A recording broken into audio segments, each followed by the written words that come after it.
Hello everyone, my name is Pooja and welcome to my channel PM Professionals. Today we're going to discuss about what is project management life cycle, which will help you to become a good project manager no matter which professional background you are from. So if you like this video, click on the like button, and to know more about project management, do subscribe my channel by hitting on the bell icon. So let's get started. So before we start, let's understand what is a project. We encounter projects in our daily lives irrespective of home or at work. Think about project for a minute. At work, you might be building or contributing to a deliverable like a report, a website, a tool, a product, or even a building. And at home, you might be making a meal, planning a vacation, or even working on upgrades to your home. These and many other examples are true projects that have a defined start and end date, a goal, a scope, and resources, wherein they all require some level of management. That's where the term project management comes into picture.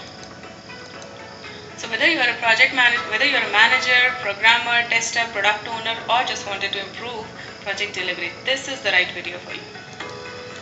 So basically, project management is a system of procedures, practices, technologies, and know-how that enables the planning, organizing, staffing, directing, controlling necessary to successfully manage a project. Now, let's go ahead and discuss the life cycle. The project management life cycle includes 5 high-level phases that account for end-to-end all aspects of managing a project. These 5 phases are initiating, planning, execution, monitoring and controlling, and closing. Number 1. Initiation phase. The initiation phase is where the project manager, the architect, and the stakeholders review the business case and define the scope. And they will gather the high-level requirements and will identify risks and issues associated with the project. All these information will be fed into the project charter, which needs to be signed off before moving ahead on the next phase. Number 2. Planning phase. The planning phase, wherein the project management team works out on detailing out the project requirements, post which the prioritization of those requirements comes into picture. After that, the business analyst will take the requirement and will collaborate with technical team to create the work breakdown structure. And once the work breakdown is ready, it will be further detailed out into tasks, subtasks, which will have the estimation duration associated with it. As a part of this phase, the project manager will create communication plan, deployment plan, project schedule, and will put it into the project plan. Number 3. The execution phase.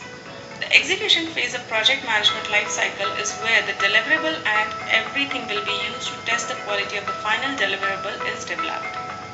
Number 4. The monitoring and controlling phase. During this phase of the project life cycle, you define the measurable, the KPIs, the key performance indicators you will use during the development phase to track if the project is on track or not. And additionally, this is where you will define how you can monitor the project budget, and all of these measurables will be tracked and monitored into the project plan. The last and the final phase, the closing phase. The most key component of closing phase is final deliverable to be handed over to client, and the client or stakeholder accepts the project. Once the project is handed over, the step of documentation sign off and documentation filing comes into execution. Finally, the project manager needs to ensure that all the outstanding invoices are prepared for payment. So this was project management, wherein we discussed what is project, what is management, and what are the key phases or what is the life cycle of a project, and we discussed the detail of each of the steps. So if you like this video, please click the like button, and to subscribe my channel, please hit the bell icon. Thank you everyone.